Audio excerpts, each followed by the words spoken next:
Hello everyone, मैं आपका प्यारा दोस्त, आपका एजुकेटर सीए राकेश कालरा एके आपका प्यारा भाई रॉकी भाई। देखो, जितना मेरे लिए आपको पढ़ाना जरूरी है, रेगुलर कंसेप्ट क्लियर कराना जरूरी है, आपको आपकी तैयारी कराना जरूरी है, सीए फाउंडेशन क्लियर कराना जरूरी है, सीए इंटर क्लियर कराना जरूरी है, उतना मुझे आपको आपके एक बड़े भाई की तरह आपकी गलतियां और उसे सुधारना भी मेरी रिस्पॉन्सिबिलिटी है। आपकी गलतियों को पॉइंट आउट करना, आपसे हुई हुई गलतियों को सुधारना, इट्स माय रिस्पॉन्सिबिलिटी। तो आज मैं एक ना छोटी सी वीडियो लेकर आया हूं, जो सबसे ज्यादा प्रॉब्लम है। और ये वीडियो मैंने क्यों बनाई, मैं आपको बताता हूं। मेरे पास ना अभी अभी एक मैसेज आया, मेरे हाथ में फोन है, मैं आपको ये मैसेज पढ़ के बताता हूँ। अब चाहो तो मैं दिखाऊंगा, अभी ये मैसेज करके दिखाता हूँ। मेरे पास मैसेज आया अभी, नाम नहीं ले रहा हूं बच्चे का।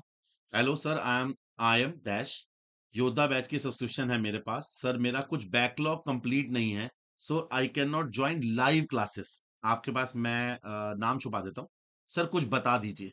ऐसे मेरे पास ना भरमार है मैसेजेस के, भरमार। मैं आपको लग रहा होगा मैं लाइव पढ़ के देख रहा हूँ यहाँ से चैट में।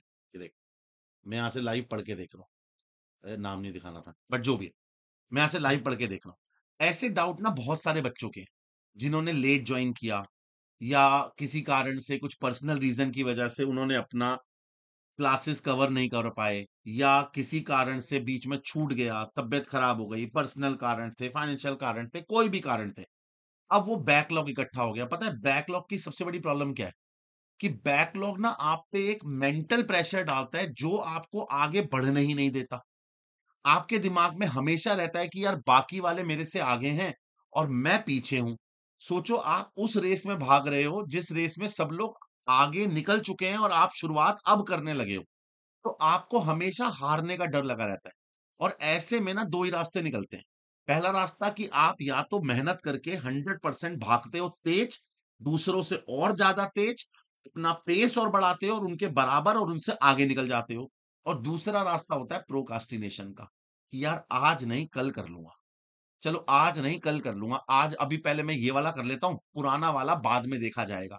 या अभी नहीं करता बाद में कर लूंगा। वो अभी नहीं करता बाद में कर लूंगा वाला ना इतना बर्डन बढ़ा देता है। पहले जो चैप्टर आपके पहले एक बैकलॉग में था, वो कब देखते देखते एक से दो, दो से पांच, पांच से सात, सात से 10 बन जाएगा, तुम सोच भी नहीं पाओगे। तो इसको कवर कैसे करें बैकलॉग? देखो, मैं कोई यूनिवर्सल का ज्ञान नहीं देने वाला। मैं आपको बहुत बेसिक बातें बताने जा रहा हूं, जिसको आपको फोकस करना है। और मैं गारंटी देता हूं आपका बैकलॉग कंप्लीट हो जाएगा। लेकिन ये तभी पॉसिबल है जब आप इस पे काम करोगे।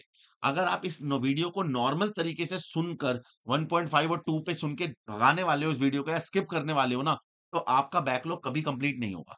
आप भी उस बच्चे की तरह फंस के रह जाओगे, जिसके उल्टे हाथ पे भी किताबें हैं, सीधे हाथ पे भी किताबें हैं और सर पे भी किताबें हैं, और वो बीच में ऐसा मुंह बना के बैठा है कि उससे कुछ नहीं हो पाएगा। तो आपको अगर मेहनत करने के लिए तैयार हो और सच में जानना चाहते हो कैसे बैकलॉग कंप्लीट होगा, उसके लिए सब कुछ आपको करना पड़ेगा। मैं आपको बहुत जनरल टिप बता सकता हूं। बैकलॉग कंप्लीट करने के लिए कोई मंत्र नहीं है, कोई दवाई नहीं है कि बेटा लो घोलो मिलाओ पियो और हो जाएगा बैकलॉग कंप्लीट। नहीं, उसके लिए मेहनत ही करनी पड़ेगी। तो मेहनत में क्या करना है आपको, मैं वो बस आपके साथ डिस्कस करने वाला हूं, जरा देखिए। अगर मैं बात करूं तो सबसे पहला काम पता है क्या करो? एक बार ना चैप्टर की लिस्ट बना लो। मैं बार-बार आपको एक चीज़ बोलता हूँ कि देखो, आगे बढ़ने से पहले ना रास्ता क्लियर कर लो यार, कि जाना कहाँ है क्या रास्ता? आँख बंद करके लकीर के फ़कीर नहीं बनना। उस घोड़े की तरह नहीं चलना जिसको इधर-उधर कुछ नहीं दिख रहा, बस वो चलते चले जा रहा है, नहीं। आप अपना रास्ता क्लियर करो। सबसे पहले लिस्ट बनाओ कि आपके कौन-कौन से ऐसे चैप्टर हैं जो बैकलॉग में हैं। और ये लिस्ट बनाओ एबीसी एनालिसिस के साथ कि इसकी वेटेज क्या है। सर हमें कैसे पता लगेगी वेटेज? आईसीआई ने दे रखी है वेटेज। आईसीआई के पा अगर आप मॉड्यूल में जाओ, अगर आप स्टडी मटेरियल में जाओ, या आईसीआई की वेबसाइट पे जाओ, तो आपको बोर्ड ऑफ स्टडीज के अंदर वेटेज मिल जाएगी। आईसीआई की बोर्ड ऑफ स्टडीज में जाओ, एक बार वेबसाइट के बोर्ड ऑफ स्टडीज के कॉलम में जाओ, वहां पे आपको चैप्टर वाइज वेटेज मिल जाएगी। तो आप अपने मैं फॉर एग्जांपल दिखाता हूं। मान लीजिए आपका रेक्टिफिकेशन है, फॉर एग्जांपल रेक्टिफिकेशन, या बीआरएस, या बिल्स ऑफ एक्सचेंज। मैं बिल्कुल अकाउंटेंसी पे फोकस कर रहा हूं, या फाइनल अकाउंट। फॉर एग्जांपल मैंने ये 4 चैप्टर लिख दिया आपके सामने, ठीक है, जो आपके बेसिक। और एक और लिख देता हूं, मान लो जर्नल एंट्री या कैश बुक। आप पहले लिस्ट बना लो, और लिस्ट ऐसे बनाओ नंबर्स के साथ कि भैया पास्ट के अंदर ये कितनी बार आया है। ये सब कुछ बोर्ड ऑफ स्टडीज की वेबसाइट पे लिखा हुआ है। आप आईसीआई की वेबसाइट पे जाइए, बोर्ड ऑफ स्टडीज का कॉलम खोलिए, उस बोर्ड ऑफ स्टडीज के अंदर वेटेज में जाइए, आईसीआई ने चैप्टर वाइज वेटेज बता रखी है। थोड़ी-सी मेहनत करनी पड़ेगी, या आप मेरे से पूछिए, मैं बता दूँगा आपको पास्ट ईयर में कितनी बार आया है। पास्ट ईयर के 10 पेपर खोल के देख लो यार, पता लग जाएगा, आधा घंटा मेहनत तो करो। रेक्टिफिकेशन का क्वेश्चन पेपर में जनरली 8 मार्क्स का आता है, 8 से 10 मार्क्स का आता है। बीआरएस का क्वेश्चन 8 से 10 मार्क्स का आता है। ठीक है जी, 8 से 10 मार्क्स का आता है। बिल्स ऑफ एक्सचेंज का भी 8 से 10 मार्क्स का आता है। फाइनल अकाउंट का क्वेश्चन 10 से लेके 15 नंबर में वेरी करता है। जर्नल एंट्री का क्वेश्चन 5 नंबर में आता है। अब इसके आगे लिस्ट बना लो कि ये पेपर में पिछले 5 अटेम्प्ट में कितनी बार आया है। अगर 5 बार आया है तो इसमें 5 लिख दो, अगर 4 बार आया है तो 4 लिख दो, 2 बार आया है तो 2 लिख दो, 1 बार आया है तो 1 लिख दो, 3 बार आया है तो 3 लिख दो। अब आपको ना प्रायोरिटी मिल जाएगी कि मुझे कौन से चैप्टर पहले करने हैं। अब आप उस बैकलॉग को पहले रख लो। ए एनालिसिस मैं बता रहा हूं, मैं क्या कहना चाह रहा हूं। आप सबसे पहले लिस्ट बनाओ कि आपके कौन कौन से चैप्टर रह गए हैं, उनके नंबर्स क्या हैं, कितने नंबर के आते हैं, वेटेज क्या है, और वो पेपर में पिछले 5 अटेम्प्ट में कितनी बार आए हैं, 5 या 6 अटेम्प्ट में कितनी बार आए हैं। अब उसका लिस्ट बना लो। उसमें से जो पेपर आपको जो सबसे ज्यादा नंबर का है और जो सबसे ज्यादा बार आया है, उसको ए कैटेगरी में डाल दो। वो सबसे पहले कंप्लीट करना है आपको अपने बैकलॉग में। ठीक है जी, ये सबसे इंपॉर्टेंट है। अब मैंने कोई रॉकेट साइंस तो बताया नहीं, मैंने आपको बहुत बेसिक सी चीज बताई है। आप इससे शुरुआत करोगे ना, ये आपके पहली जर्नी की पहली कड़ी और पहली सीढ़ी है। सबसे पहले ये डिसाइड कर लो कि करना क्या है। आप बस आंख ताक के देखते रहते हो, मेरे 5 चैप्टर बचे हैं, मेरे 7 चैप्टर बचे हैं, मेरे 8 चैप्टर बचे हैं, उससे कोई फायदा नहीं। पहले एक बार लिस्ट बना लो। लिस्ट बनाने के बाद सबसे पहले टाइम टेबल बनाओ। अब टाइम टेबल के अंदर एक चीज का ध्यान रखना, आपको मिनिमम मिनिमम 2 घंटे रखने हैं पर सब्जेक्ट। देखो मैं आपको थोड़ा सा वेटेज देता हूं, 1.5 आवर से 2 आवर रखना है आपको। अपने पुराने बैकलॉग के लिए रखना ही पड़ेगा, क्योंकि अगर आप टीचर्स की लाइव क्लास देख रहे हो तो वो 2 घंटे से कम की तो होगी नहीं, 1.5 घंटे की होगी। प्लस आपके 4 सब्जेक्ट्स हैं, तो आप अगर हिसाब लगाओ तो 1.5 घंटा इंटू 4 ये तो 6 घंटे होते हैं। सर मैं बैकलॉग 2 घंटे में कैसे करूंगा? मैं आपको कह रहा हूं, आप पर डे बैकलॉग 2 घंटे लो, पर डे।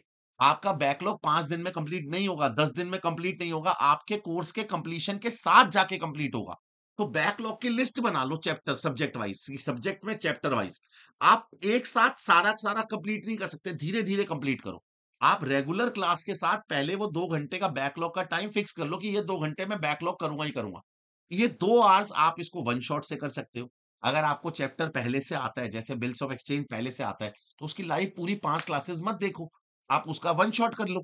अगर आपको लग रहा है कि नहीं यार मुझे फाइनल अकाउंट नहीं आता, तो उसमें कंजूसी मत दिखाओ, उसके लिए फिर प्रॉपर लाइव क्लास में जाओ। प्लस क्लास को 1.5 पे 2 पे देख लो, नंबर ऑफ क्वेश्चन ज्यादा सॉल्व कर लो, है ना। वो आपको डिसाइड करना पड़ेगा कि आपकी कैपेबिलिटी क्या है। अगर आपकी कैपेबिलिटी है, आप आसानी से सॉल्व कर सकते हो क्वेश्चन, तो नंबर ऑफ क्वेश्चन पे जाओ। कंसेप्ट, आप कंसेप्ट को ओवरव्यू कर लो, टू टू की स्पीड पे देख लो, 1.5 की स्पीड पे देख लो। नंबर ऑफ क्वेश्चन आप टीचर के साथ साथ कर लो, आपके लिए ज्यादा इजी रहेगा। तो 2 घंटे तो आपको मिनिमम देने पड़ेंगे। ऐसी गलती कभी मत करना कि भैया मैं लाइव रहने देता हूं, मैं पहले बैकलॉग कंप्लीट कर लेता हूं, तो जिंदगी में कभी लाइव नहीं आ पाएगा, नहीं आ पाएगा लाइव। और अगर तू लाइव नहीं ले रहा ना क्लास, तो तेरा टारगेट से तेरा कोर्स कभी कंप्लीट नहीं होगा। एक चीज को बहुत अच्छे से समझ, अगर तेरा बैकलॉग छूटा है ना, तो तू रेस में पीछे है। अंत की लाइन सबकी एक ही है।